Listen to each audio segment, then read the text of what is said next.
우리 좌우에 한번 인사를 하겠습니다. 왼쪽에 있는 분을 향해서는 들어와도 복을 받고, 오른쪽에 있는 분은 뭐죠? 나가도 복을 받읍시다. 시작. 들어와도 복을 받으시고 나가도 복을 받는 새로운 봄이 되시기를 소망합니다. 복에 대해서 인사를 드리고 말씀을 드리려고 하니까 좀 부담스러운 첫마디이기도 합니다. 여러분, 신앙의 길에도 위기가 있습니다.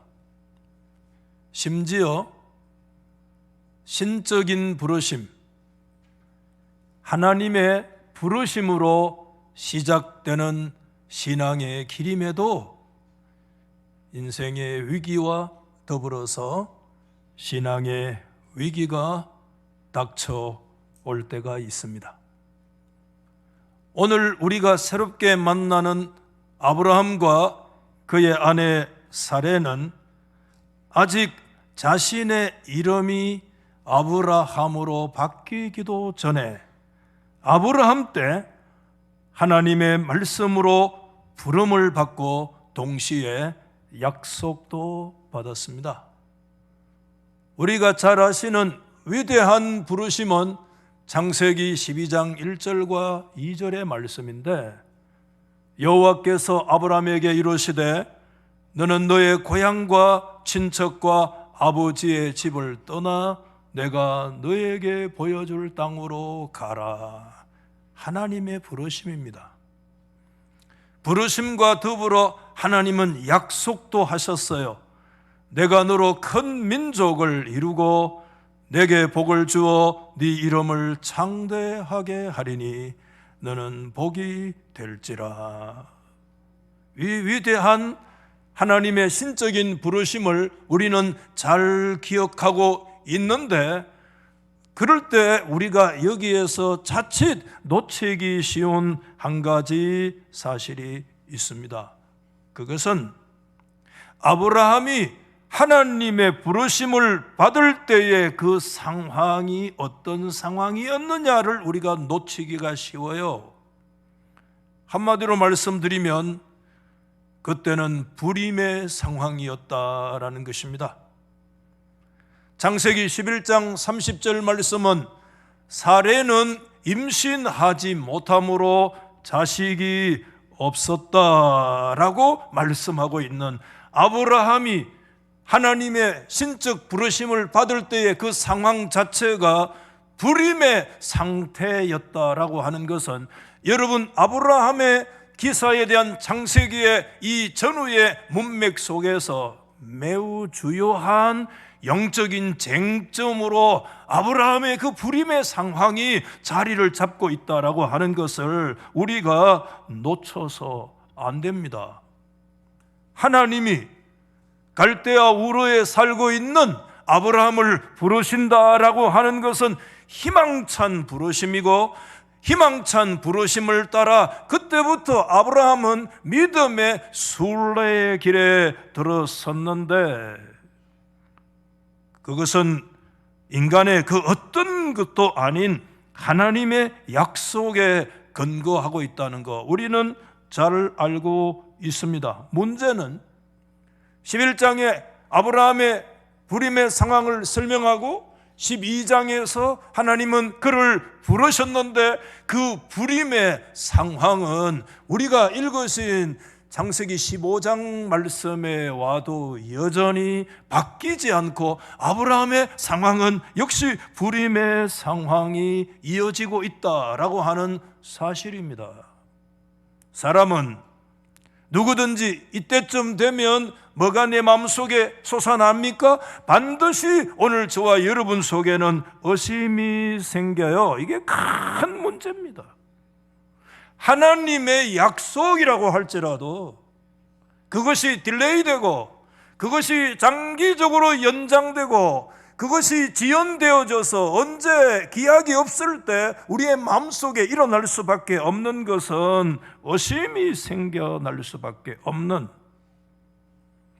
오늘 저는 여기에서 우리 그리스도인들의 실상, 좀 다른 말로 표현하면 운명과 같은 모습이 있다.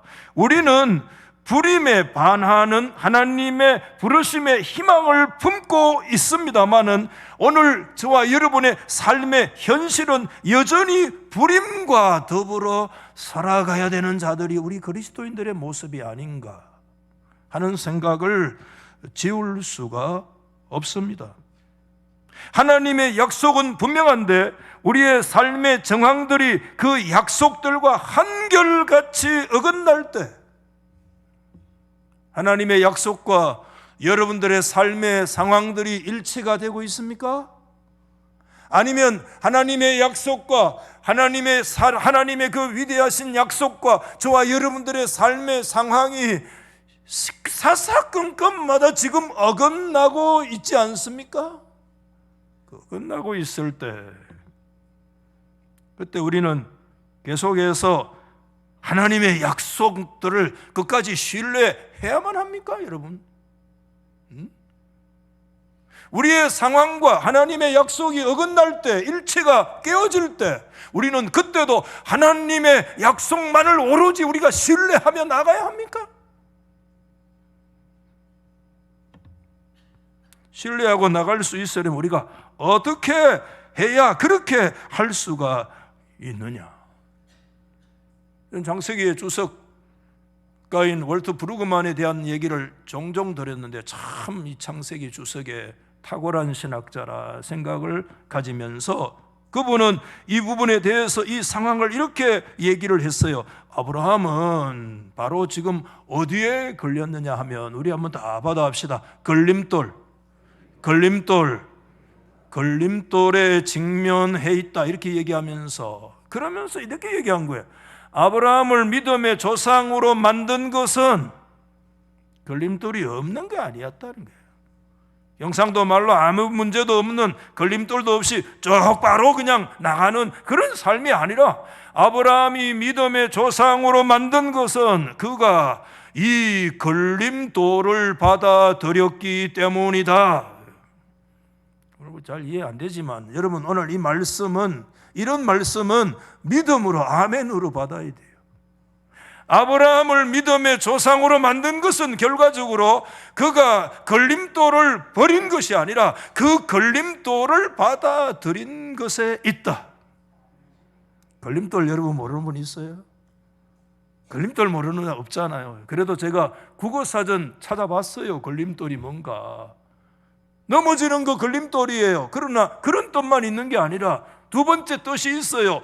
일을 해 나가는 데에 걸리거나 막히는 장애물을 비유적으로 일컬어서 걸림돌이라 이렇게 얘기하는, 우리가 알면서도 다시 한번 정의를 좀 짚어볼 만하잖아요.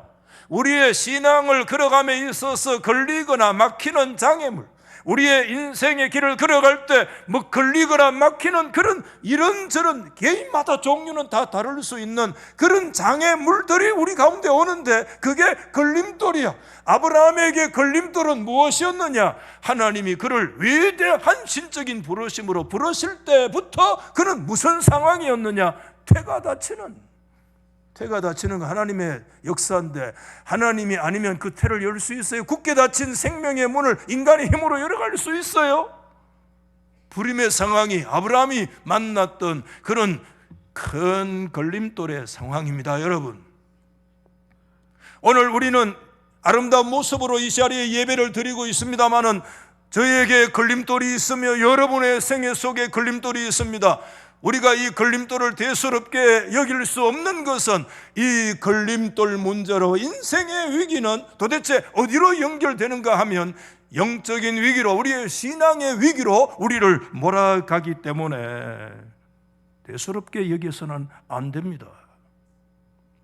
월트 브루그만의 주석을 꼼꼼하게 성경과 더불어서 읽어보는데 그는 이렇게 한 문장으로 정리를 했어요. 우리 같이 한번 읽어봅시다. 시작. 아브라함과 사라는 뭐에 맞서도록? 불임에 맞서 살도록 부름을 받았습니다. 이렇게. 불임에 맞서서 살도록 부름을 받았다. 야, 이게 믿음의 길이에요. 디바인 콜링, 하나님의 부르심인데 하나님의 부르심이 가면 똑바로 나가야 되지. 모든 걸림돌 없이 나가야 되지. 어떻게 하나님의 부르심을 따라 걸어가는 그 길에 그 불임의 상황, 걸림돌의 상황과 맞서서 살아가도록 부림을 받는다? 이게 우리 그리스도인들의 가슴 아프고 이게 아픈 현실이에요. 모든 그리스도인들은 불임의 상황과 맞서 살도록 하나님이 부르심을 받았어요. 우리의 삶의 걸림돌과 맞서 서도록 하나님 앞에 우리가 부름을 받았다는 사실. 여러분의 불임의 상황은 뭡니까? 우리 안에 닫힌 영역, 인간의 혈과 육으로 열 수 없는 우리의 이 닫힌 태, 우리에게 내 스스로 힘으로 지식과 설득으로 열어갈 수 없는 우리의 그 닫힌 영역이 무엇입니까? 오늘 이 말씀에 우리는 오늘 이 성경은 집중하도록 만들고 있습니다. 그러나 여러분, 하나님은 그 불임에 맞서는 상황 속에서도 여러분, 걸림돌에 그 맞서서 살아가는 그런 어쩌면 절망적인 상황 속에서도 여러분의 힘으로 해결해 갈 수 없는 닫힌 문 앞에서 여러분 어떤 올무에 붙들린 듯한 그런 상황 속에서도 하나님은 믿음을 가지고 희망을 가지고 살도록 저와 여러분을 향하여 요청하고 계세요. 아멘? 목사님, 그거 어떻게 알 수 있습니까? 오늘 이 성경을 가만히 들여다보면 하나님은 반복적으로 계속해서 하나님의 약속을 다시 주시는 하나님의 모습을 보면 어떤 걸림돌 앞에서도, 어떤 불임의 상황 속에서도, 어떤 상황 속에서도 하나님을 향하여 희망을 가지고 살아가라고 하는 것을, 하나님의 그 속마음을 우리에게 보여줘요. 하나님은 창세기 12장에 하나님의 부르심과 더불어 위대한 약속을 주셨잖아요. 그런데 그 불임의 상황이 계속되어지는 상황 속에 하나님은 다시 하나님의 약속을 재확립시켜 주시는 것이 오늘 창세기 15장 1절의 말씀인데, 여러분, 이후에 여호와의 말씀이 환상 중에 아브라함에게 다시 임하여 왔습니다. 우리 받아하십시다. 아브라함아, 입을 여세요. 아브라함아, 좀 더 여세요. 아브라함아, 두려워하지 마라. 한 번 더. 아브라함아, 두려워하지 마라. 제가 성경 어디 구절 보니까, 어디 자료 보니까 구약 성경, 신약 성경에 두려워하지 말라는 말씀이 몇 번 나오느냐 하면 365번이 나온대요. 우리 1년에 365일이야. 어쩌면 하나님은 우리 하나님의 백성들 1월 1일부터 12월 30일까지 매일 우리의 상황은 두려워할 만한 상황인데 하나님은 그때마다 두려워하지 마라, 두려워하지 마라, 두려워하지 마라. 자, 뒤에는 아멘 할 때까지 할 기다. 내가 오늘 1월 달에도 두려워하지 말고 2월 달에도 두려워하지 말고 끝까지 해야 되겠는겨. 12월 달까지 두려워하지 마라. 할렐루야. 왜? 하나님 앞에 우리는 두려워할 만한 존재거든. 매일 두려워해. 목사님은 두려움 없겠지. 목사를 몰라도 한참 모른다. 매일 두려워해. 여기 와서 물 반주 전자 마셨잖아. 왜? 두려운 거야, 하나님 앞에. 아브라함아, 두려워하지 마라. 왜? 내가 너의 방패고 내가 너의 지극히 큰 상급이니라. 하나님께서 그때 말씀을 해 주셨는데, 이 말씀은요, 두 번째 임하는 하나님의 약속의 재확인이지만 아브라함의 미래를 두려워하고 있는, 내 미래가 두려운 거야. 거기에 대한 아브라함을 하여 새로운 길을 열고 들어갈 수 있도록 만드시는 하나님의 위대한 약속의 말씀이에요. 여러분, 두려워하지 마라. 여기서 하나님이 주시는 제 확인 속에 키워드가 상급이라는 단어인데, 히브리 말에 이 사카르라고 하는 상급은, 우리 상 그러면 학교에서 상 받아봤잖아요. 뭔가 열심히 잘해야 상 받지. 그림도 잘 그리고 글도 잘 써야 상 받고 공부도 잘해야 우등상 받았어. 우등상 받아본 적이 있습니까? 우등상 받아봤습니까? 저는 받아봤습니다. 지자랑하려고 하는 그게 아니고, 상이라고 하면 뭡니까? 뭔가 잘해서 대가로 주시는 게 상인데, 오늘 이 성경에 상급이라는 말로 번역되어 있지만 이 사카르라는 단어는 대가의 결과로 주어지는 것이 아니라 하나님의 선물이고 하나님의 표창입니다. 대가 없이 하나님이 부르신 자에게 주시는 하나님의 역사로 그에게 나타나는 하나님의 은총의 결과가 사카르예요. 우리 인생은 사카르 말고 사카린 말고 사카르, 하나님의 이 사카르, 하나님의 상급이 우리 가운데 와야 될 줄로 믿습니다. 여러분, 두 가지 영역이 있습니다. 이 상급은 뭐냐? 우선 영적인 측면에 내가 너의 상급이다. 여러분, 이 성경에 이런 말씀이 있어요. 우등상도 좋고 장학금도 좋은데 그거 중요한 게 아니다. 아버지가 나에게 아파트 한 채 물려준 것도 아버지가 상급일 수 있는데 그거 아니다. 하나님 자신이 아브라함 너의 상급이다. 할렐루야. 이야, 위대한 말씀입니다. 사랑하는 우리 달성의 성도들이여, 이 영적인 복, 하나님이 나의 상급되는 역사가 예수 이름으로 있기를 축원합니다. 우리의 사랑하는 자녀손들이 하나님을 상급으로 받는 역사가 있기를 예수 이름으로 축원합니다. 영적인 측면이지만 이 상급은 영적인 측면만 아니라 이거는 현실적인 축복이기도 해요. 현실적으로 아브라함에게 주시는 상급은 뭘 말하느냐 하면 땅을 말해요. 땅을 말해요. 여러분, 창세기 오늘 15장 저 끝부분 18절 말씀 이하에 하나님께서 그런 얘기해서 그날에 여호와께서 아브라함에 더불어 언약을 세워 이루시되 내가 이 땅을 주겠는데 그 땅의 경계가 애굽 강에서 유브라데까지 너의 자손에게 주는데 심지어 가나안 7족속들이 차지하고 있는 이 땅을 내가 너와 너의 자손에게 주리라.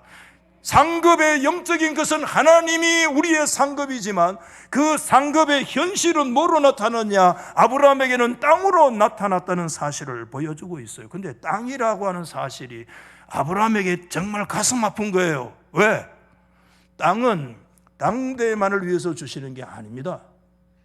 땅은 그 다음 세대 계계 성성으로 전달되어지는 것이기 때문에 하나님이 땅을 상급으로 주신다면 그 땅의 상급에는 필연적으로 따라오는 것이 뭐냐? 그 땅을 물려받을 수 있는 누가 필요해요? 상속자가 필요해요. 하나님이 내가 너에게 땅을 주리라는 이 말씀은 어떤 면에서 다시 환원해서 아브라함에게 뭐로 돌아오느냐? 아브라함에게 아픔으로 돌아와요. 뭘 또 강조하고 있느냐? 땅 주시는데 내 땅을 받아 넘겨줄 수 있는 상속자가 없는 아픔으로 다시 이 문제는 돌아올 수밖에 없는 그와 같은 상황을 우리 가운데 보여주고 있는 거예요. 하나님은 아직도 아브라함의 미래를 위해서 꼭 필요한 이 한 가지 일을 하나님은 이루어 놓지 않고 계세요. 과연 현재에 닫혀있는 그 아브라함의 그 가정의 태가 열려서 새로운 미래를 과연 출산할 수 있을까요, 여러분? 상속자는 종과는 전혀 다른 대조를 이룹니다. 아브라함과 사라의 가정에는 여러분 종들이 많이 있고 종을 많이 거느릴 수 있으나 그러나 종은 미래의 표징이 아닙니다. 하나님의 약속의 미래에는 반드시 뭐가 상속자가 필요합니다. 그때 하나님께서 그런 말씀을 주시고 나서 너의 상급이다 말씀을 하셨는데 거기에 대해서 2절과 3절에 뭐가 나오느냐? 아브라함의 하나님의 약속에 대한 강력한 항변이 나와요. 항변. 여러분, 지금부터는 아브라함과 하나님 사이에 거친 대화가 오고 갑니다. 여러분, 아브라함은 그냥 주어진 거 받는 사람이 아니었습니다. 힘들게 싸워서 받는 사람이에요. 오늘 15장 2절 말씀에 이렇게 얘기합니다. 아브라함이 이르되 주 여호와여 무엇을 내게 주시려 하나이까? 나는 자식이 없사오니 나의 상속자는 이 다메섹 사람 엘리에셀 아닙니까? 3절에도 여전히 아브라함이 또 이르되 주께서 내게 씨를 주지 아니하셨으니 내 집에서 길린 자가 내 상속자가 될 것입니다 라고 두 가지 항변을 얘기하는데, 첫째는 하나님 나에게 자식이 없잖아요. 하나님 나에게 자식이 없잖아요. 하나님께서 도대체 내게 뭘 주시렵니까? 나에게 무자하다는 강력한 항변의 역사를 지금 쏟아내놓고 있고, 또 하나는 그렇기 때문에 나의 상속자는 이제 내가 합리적인 대안을 내놓을 수 있는데, 그 합리적 대안은 내 집에서 길렀던 유일한 점을 붙이고 살은 다메섹 사람 엘리에셀이 나의 그래도 유일한 상속자가 될 수 있겠습니까? 그 당시 이방의 호리 족속들 사이에 있는 그런 소위 이 양육 언약 입양 시스템을 그대로 받아들여 가지고 지금 아브라함이 하나님 앞에 강력하게 얘기하는 항변 속에 뭐가 있는가 하면, 하나님 앞에 섭섭함을 누를 길이 없는 심정을 마구 토로해내고 있는 모습을 보게 됩니다. 아브라함은 고통이 중에 있어요. 그거 아들이 없다는 사실, 어떤 합리적인 대안도 아브라함에게 만족감을 줄 수가 없는, 1절에 아브라함아 두려워하지 마라는 하나님의 강력한 약속의 말씀과 더불어서 2절 3절에 아브라함의 하나님 앞에 강력한 항변, 강력한 약속과 강력한 항변이 오늘 1, 2, 3절 말씀에 나란히 서 있는 거친 대화야. 거친 대화야. 영적인 싸움이야.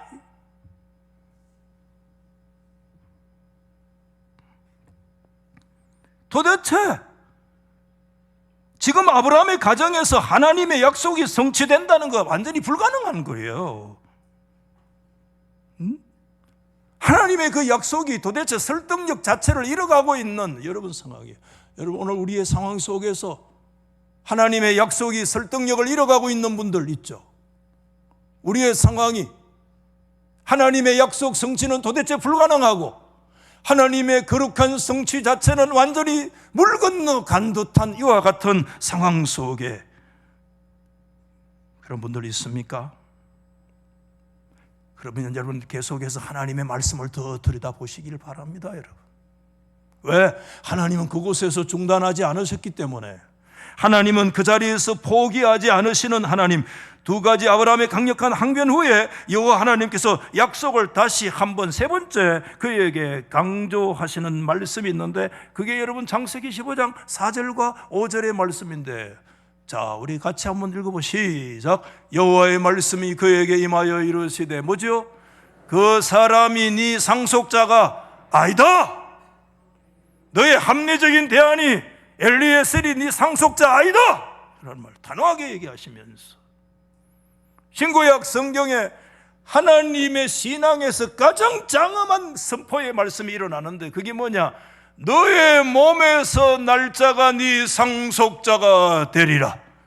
한 번 더 말씀드릴게요. 네 몸에서 날짜가 너의 상속자가 되리라. 네 몸에서 태어날 씨가 너의 상속자가 되리라. 이거 신구약 성경을 관통하는 하나님의 성경 말씀의 신앙을 다스리는 장엄한 약속의 말씀이 그때 하나님께서 다시 주어지는 거예요. 그러자 하나님께서 아브라함을 어디로 데리고 나가요? 밤인 것 같아요. 밤에 데리고 나가서 밖으로 데리고 나가서, 하늘을 쳐다봐라. 하늘에 그 밤에 엄청 막, 여러분 도에 지어서 하늘에 별 보면 별이 안 보입니다. 별 아무것도 안 빕니다. 여러분, 저는 하늘에 별 하면 두 가지 생각나는데, 하나는 제가 전에 교회에 있을 때 저 아프리카에 가가지고 칼라리 사막인가 들어갔어요. 제가 그 칼라리 사막의 밤에서 그 사막에서 그 선교지를 가가지고, 야 진짜 그 사막의 모래발에서 하늘을 바라봤는데, 야 정말 안에는 뭐가 있어요? 보석이 꽉 박혀 있는데, 대단합니다. 또 하나, 처음 성지순례 갔을 때 새벽에 어디 올라갑니까? 낙타 타고 어디 가요? 이집트에서 시내산에 올라가는데, 이야, 시내산의 그 계곡에 뭐가 가득 차 있느냐? 계곡에 하늘의 별들로 꽉 들어차 있는 거야. 얼마나 장엄한지. 시를 못 쓰는 내가 그때 시를 썼다 하는 거 아닙니까, 여러분? 시를 썼어 내가. 그래가지고 주보에 실었어. 그때 오래전에 시도 아닌 시를 적었어. 왜? 너무 감동이 크니까. 하늘의 별이 막 빼곡하게 막혀 있는데 하나님께서 아브라함에게 그 별 쳐다보라고 하는 거예요. 야, 저 별을 네가 숫자로 헤아릴 수 있냐? 여러분, 헤아릴 수 있어요. 그 은하수가 막 흐르는 그 별을 헤아릴 수 있어요? 헤아릴 수 없나이다. 하나님께서 말씀했습니다. 네가 하늘에 보는 별처럼 너의 자손이 그와 같이 되리라. 하나님께서 그런 말씀을 하셨어요. 여러분, 이게 정말 가슴 아픈 말씀이 될 수도 있는데, 왜냐하면 여전히 그런 상황 속에서도 아브라함의 상황은 불임의 상황이야. 아브라함의 상황은 걸림돌에 갇혀있는 상황이에요. 닫힌 영역에 붙들려 있고 포로되어 있는 상황이에요. 뭔가 그를 묶고 있어요. 그에게 태가 열려지지 않았어요. 하나님이 주신 거는 말씀만 더 주신 거 외에는 아무것도 주시지 않았어요. 하나님, 그것도 말씀이 굉장히 귀한 말씀이야. 아니, 도대체 밖에 밤에 데리고 나가가지고 하늘의 별을 왜 쳐다보게 하는 거예요? 하늘의 별 어디 본 적이 한 번, 두 번입니까? 그때까지 하늘의 별을 수천 번 봤을 거예요. 그 하늘에 떠 있는 수많은 별들과 도대체 하나님이 말씀하시는 그 하나님의 약속의 씨와 하늘의 별들과 무슨 상관이 있느냐? 참, 하나님이 귀한 말씀만 자꾸 대고 하신다. 다시 여러분이 한번 여쭤봅시다. 하늘의 별들과 쳐다보는 거하고 아브라함의 집에 네 몸에서 태어날 하나님의 그 약속의 한 씨의 한 아들과 그게 도대체 무슨 상관이 있느냐?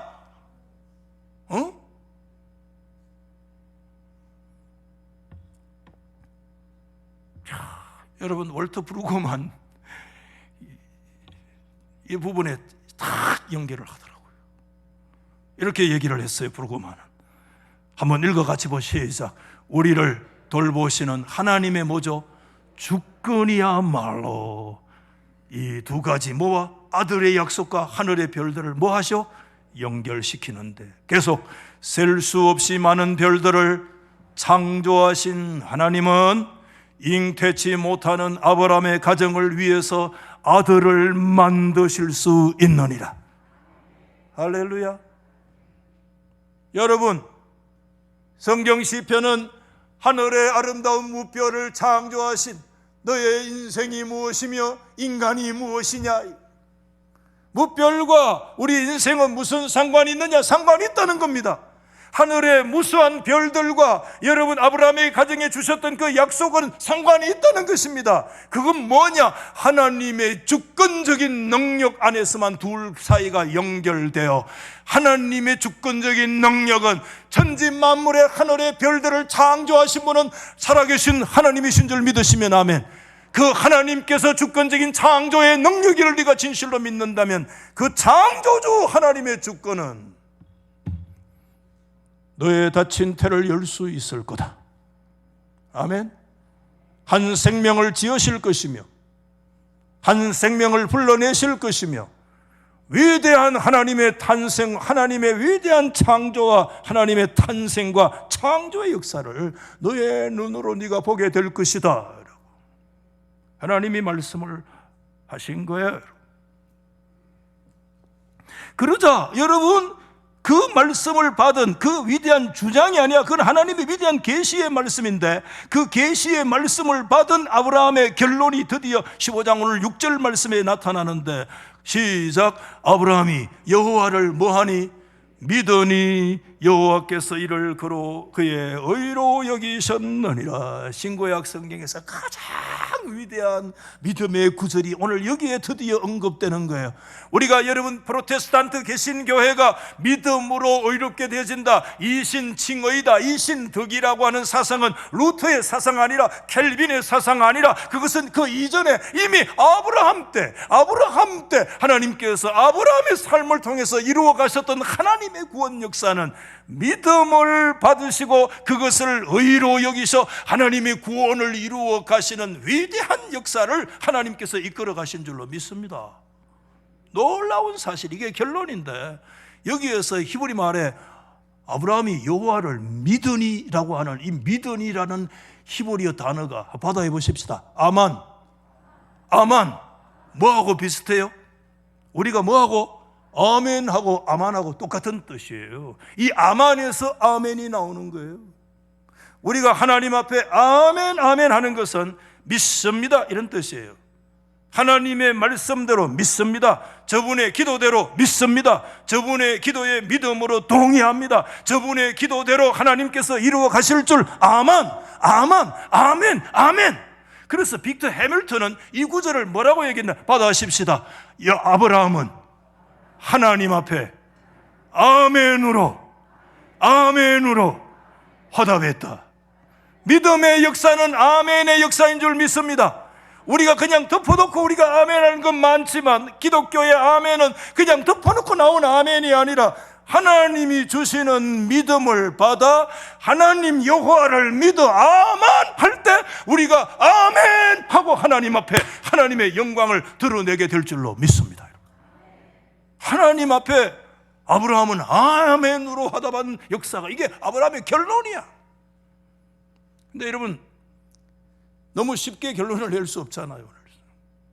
우리가 오늘 이 말씀 속에서 한 가지 차이점을 발견하게 되는데요. 오늘 1절에서 6절 말씀까지 놓고 보면 저를 좀 보십시오. 1절에서 3절 말씀까지 하나, 4절에서 6절까지 하나인데 1절에서 3절도 하나님의 약속에 따른 응답으로 되어 있고, 보십시오, 4절과 6절에도 약속과 응답의 구조로 되어 있습니다. 뭐라고요? 약속하고 뭐죠? 응답으로 두 가지 구조가 되어 있습니다. 이 첫 번째, 두 번째 똑같아요. 그런데 보십시오, 첫 번째하고 두 번째 약속은 본질적으로 하나님의 약속이기 때문에 동일해요. 그런데 무슨 차이가 오늘 이 성경에 드러나느냐 하면 첫 번째 약속에 대한 아브라함의 응답과 두 번째 약속, 동일한 약속에 대한 아브라함의 응답의 차이점이 나타나요. 우리가 살펴보신 대로 첫 번째 하나님이 주신 약속에 대한 아브라함의 응답은 2절과 3절 말씀에 불신에 기초하고 있는 항변이 그의 대답이었습니다. 아브라함이 이르되 주 여호와여 무엇을 내게 주시렵니까? 자식 없습니다. 엘리에셀이 상속자입니다. 주님께서 씨를 안 주셨잖아요. 그래서 내 집에서 길리온 그 인생이 내 상속자가 될 거 아닙니까? 이거 뭡니까? 불신에 기초한 강력한 항변을 넘어서 하나님을 향한 뭐가 있느냐? 탄식의 역사가 여기에 포함되어 있어요, 여러분. 그랬는데 두 번째 동일한 하나님의 약속은, 동일하게 약속은 똑같이 왔는데 두 번째 아브라함의 응답의 모습이 완전히 달라졌어요. 2절과 3절에 그런 불신에 기초한 항변과 탄식의 역사가 바뀌어서 뭐로 하느냐? 아브라함이 여호와를 믿으니 하나님이 그 믿음을 의로 여기셨느니라. 동일한 약속에 대한 아브라함의 응답이 왜 이렇게 달라졌는가? 응답의 차이가 왜 이렇게 오게 됐는가? 왜 아브라함이 하나님 앞에 동일한 약속에서 새로운 응답으로 나갈 수 있었던 이유가 뭔가? 저는 오늘 말씀 보면서 그 질문을 다시 던지게 되어졌어요. 저는 요즘 우리가 오늘 네 번째 새로운 인물인 아브라함의 기도라고 하는 거 있지만, 제가 말씀드리는 이 좀 기도는 문자적인 기도를 포함해서 그 영역에 묶여 있는 것이 아니라 우리 신앙의 본질에 해당되는 그런 신앙의 믿음의 영역을 전체 포괄적으로 제가 말씀을 드리는데, 저는 이 지점에서 뭐가 자리하고, 아브라함의 기도와 하나님을 향한 아브라함의 믿음이 이 지점에 자리하고 있다고 저는 그렇게 믿어요. 그래서 이 지점에서 아브라함의 기도라고 이렇게 정의를 해서 세 가지로 정의를 하고 싶은데, 첫 번째 아브라함의 기도가 무슨 기도냐 하면, 여러분 잘 보십시오. 저는 성경을 면밀하게 제가 연구하면서 그렇게 문장을 정리했어요. 경건한 포기를 가져왔던 기도였어요. 아브라함은 하나님 앞에서 어떤 기도를 했느냐? 경건한 포기였어요. 기법 포기하는 거 안 돼요. 그러나 포기하는 거 불신앙일 수 있어요. 그러나 경건한 포기는 오히려 신앙이에요. 하나님 앞에서 경건한 포기는, 왜 제가 오늘 여기에서 이 말씀을 드리느냐 하면, 아브라함이 여호와를 믿었다라고 하는 이 말씀은 뭘 얘기하느냐? 지금까지 아브라함이 가졌던 자신 중심의 이해를 다 내려놓는 경건한 기도가 그 삶 속에 포함되어 있다는 것입니다, 여러분. 하나님 앞에 합리적인 대안 세웠잖아요. 하나님이 자식 안 주시면 나 뭐 하겠습니까? 내 집에 길렀던 이 엘리에셀, 비록 그 이방인이고 내 종이라도 그 인생이 내 상속자 됩니다. 하나님 앞에 자기 나름대로의 전략, 우리 다 전략이 있잖아요. 중국 사람들 카드 국가 정책이 있으면 대책이 있다고, 국민들은. 우리 그리스도인들 하나님 정책이 있으면 나름대로 대책 가지고, 나는 하나님이 하면 난 이렇게 하겠습니다. 하나님이 자식 안 주니까 나는 내 스스로 내 합리적인 방안을 찾아 나가겠습니다. 어떤 입양 시스템으로 나가든지 아니면 어떤 생물학적인 어떤 조절을 통해서 내가 열어가든지. 그런데 제가 오늘 여기서 경건한 포기라고 말씀드렸던 것은, 지금 어쩌면 아브라함은 하나님 앞에 믿음을 가지고 깊이 뉘우치고 하나님 앞에 회개하고 있는지 몰라요. 왜? 자신의 시스템, 자신 중심의 이해, 자신의 합리적인 대안, 생물학적인 어떤 그런 조절들, 자신의 어떤 전략들을 하나님 앞에 다 내려놓고 하나님 앞에 내려놓는 이 경건한 포기, 경건한 포기. 저는 우리 기독교가, 우리 그리스도인들이 회복해야 될 진짜 기도는 경건한 포기의 기도라고 다시 생각이 돼요. 뭘 구하는 거? 필요하죠. 구하라, 찾아라, 문을 두드리라고 주님이 말씀하셨으니까. 그러나 우리는 구하기 전에, 찾기 전에, 문을 두드리기 전에 오늘 교회에 진실로 필요한 기도가 있다면 하나님 앞에서 자신의 이해를 내려놓고 자신의 전략을 내려놓고 하나님 앞에 경건한 포기의 기도가 그리스도인들의 삶 속에 요구. 왜? 우리 주님의 기도는 그런 기도였어요. 여러분, 누가복음 22장에 겟세마네 동산에 십자가를 앞두고 첫날 밤에, 여러분 22장 말씀에 뭐라고 있어요? 내 원대로 마시고 아버지의 원대로 되기를 원하나이다. 여러분, 우리가 이거 막 그냥 암송하잖아요. 우리 한번 받아하십시다. 하나님, 다 해보세요. 하나님, 내 뜻을 꺾고 하나님 아버지의 뜻이 이루어지기를 원합니다.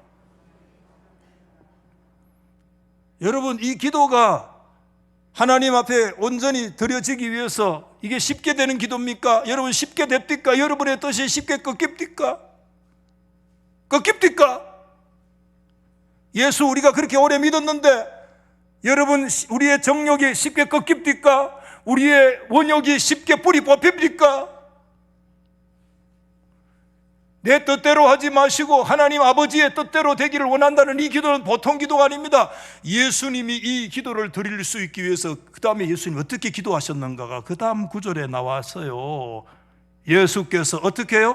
받아합시다. 힘쓰고 애써 더욱 간절히 기도하셨다.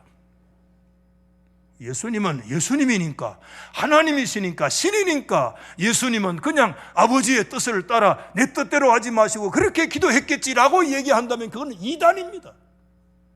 한국교회는 그리스도의 양성 가운데 뭐가 강조되느냐? 그리스도의 신성을 너무 지나치게 강조하고 있습니다. 그리스도의 인성을 약화시킵니다. 이거는 단성론입니다. 단성론은 초대교회부터 이단입니다. 예수 그리스도는 죄 없는 분이시기는 하지만 우리와 똑같은 연약함과 우리와 똑같은 인성을 가지는 100% 인간으로 우리 가운데 오신 줄 믿으시면 아멘. 주님은 우리와 똑같은 인간으로 오셨기 때문에 그런 인성을 가지신 주님이 내 뜻을 꺾고 하나님 아버지의 뜻을 이루기 위해서는 주님의 기도는 그냥 대충 이루어진 기도가 아니라 힘쓰고 애쓰고 더욱 간절히 그의 땀방울이 핏방울이 되는 기도의 역사를 통해서 하나님 아버지 앞에서 자신의 뜻을 꺾고 하나님의 뜻 앞에 십자가로 나아갈 수 있는 줄 믿으시면 아멘. 이 기독교의 기도입니다. 이게 경건한 포기는 기독교인들에게 요구되는 가장 본질적인 기도요. 그때 비로소 내 뜻이 꺾이고 하나님의 뜻이 조금씩 싹트기 시작을 하는, 그렇더라고요, 여러분. 두 번째는 아브라함의 기도는 저는 이렇게 좀 어렵지만은 정리를 했어요. 항변에서 고백으로 나가는 기도였다. 이미 말씀드렸잖아요. 항변에서 고백으로. 아브라함의 신앙의 발전은 불신에 기초한 항변에서 더 나아가 하나님을 향한 믿음의 고백으로 나가는 것이, 그는 원래 믿음의 사람 아니었잖아요. 처절하게 하나님께 항변했던 모습이 2절과 3절에 얘기했잖아요. 동일한 약속에 대한 첫 번째 반응은 항변이었어요.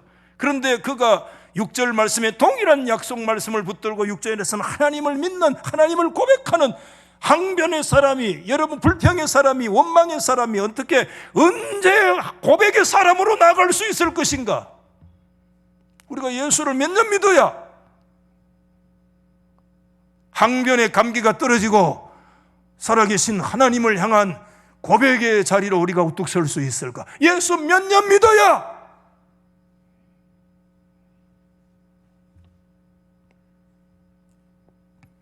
저는 그 말씀 드렸어요, 이미. 어떻게 항변이 고백으로 나갈 수 있느냐? 그것은 여러분, 하나님께서 아브라함에게 계시하신 하나님은 창조주 하나님 주권을 믿는, 무뼈를 지으신 주권적인 능력을, 아브라함은 그 능력의 주님을 이제는 자신의 삶 속에 하나님으로 받아들이기 시작을 했습니다. 여러분, 저를 한번 보십시오. 지금 아브라함의 상황은 불임이 해결됐어, 안 됐어요? 불임이 해결 안 됐어요. 여전히 불임의 상황은 이어지고 있어요. 그러나 하나님을 믿었다는 것은, 여기에서 뭘 얘기하느냐? 여러분, 쉽게 좀 설명해 볼게요. 지금 아브라함의 상황은, 배터리로 얘기하면 배터리가요, 지금 여러분 핸드폰 배터리 보면 불안하잖아요. 지금 아브라함은 5% 남았을까요? 10% 남았을까요? 3% 까딱 지금 완전히 끝나요. 지금 그런 상황이에요. 완전히 소모된 상황이에요. 그런데 하나님께서 그에게 말씀하시는 약속은 생명력 있는 미래에 대한 말씀을 지금 열어가고 계시는데, 여러분, 이 간격을 누가 메꿀 수 있으며 이 간격을 완전히 단절시켜서 아무것도 더 이상 앵꼬가 나고 더 이상 배터리가 다 된 아브라함의 역사를 완전히 단절시키고 생명력 있는 하나님의 약속대로 미래의 역사를 열어가실 수 있는 하나님은 창조주 하나님이신 줄 믿으시면 아멘. 여러분, 우리가 창세기 성경은, 성경의 제목이 영어로 제너시스라고 그래요. 제네시스 있잖아요. 제네시스, 차만 자꾸 제네시스 보지 말고, 제너시스는 창세기입니다. 창세기가 왜 제너시스입니까? 하나님께서 아무것도 없는 엑스 니힐로, 무로부터 크레아티오, 창조의 역사를 이끌어 오셨습니다. 우리 하나님은 무에서부터 하나님의 주권적인 능력으로 만상을 창조하신 창조주 하나님이신 줄 믿으시면 아멘. 하나님은 그런 분이시잖아요. 그렇죠? 그런데 구체적으로 들어가면 그 하나님의, 우주의 창조의 하나님은 아브라함에게 어떤 창조의 하나님이시냐? 너의 인생에 완전히 앵꼬난 너의 인생 배터리가 완전히 다 끝난 그 배터리 역사를 단절시키고 새로운 하나님의 위대한 창조 역사, 위대한 새로운 제너시스의 역사를 열어가시는 분이 누구냐? 아브라함의 가정에서 창조주 하나님이신 줄 믿습니다. 우주의 창조주 하나님은 아브라함의 가정 속에서 새로운 탄생, 새로운 제너시스의 역사를 열어가시는 분이세요. 이 하나님의 주권을 믿을 때 아브라함은 항변에서 고백으로 나아가는 역사가 일어난 줄 믿습니다. 사랑하는 달서교회 성도들이여, 항변에서 고백으로 나가는 그런 기도가 우리의 삶 속에 있기를 주의 이름으로 축복합니다. 우리의 상황은 달라진 것이 없지만, 우리의 상황은 포스트 코로나의 모든 것들이 무너진 듯한 상황 속에 있지만, 이때 우리가 진실로 의지할 것은 창조주 하나님 믿고 위대한 새로운 제너시스의 역사를 이끌어 가시는 하나님의 역사가 우리 가운데 요구되는 것을 믿고, 그럴 때 드디어 내 안에 깊이 들어와 있는 이 항변의 불신앙의 감기가 떨어지고, 하나님 앞에 부족하지만 내가 믿나이다, 고백의 자리로 나아갈 수 있기를 예수의 이름으로 축복합니다.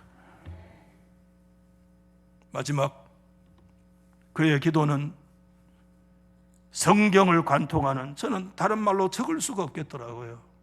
어젯밤 10시에 이거 어떻게 정리할까 하다가 성경 신구약을 관통하는 믿음의 기도를 드렸다. 그렇게 정리를 할 수밖에 없어요. 저의 한계예요. 여호와께서 이를 그의 의로 여기시고 이렇게 얘기한 거, 이게 여러분 여기에서 놀라운 갑작스러움을 우리가 만나게 됩니다. 갑작스러운 거, 각중에 각중에를 만나요. 여기에 왜?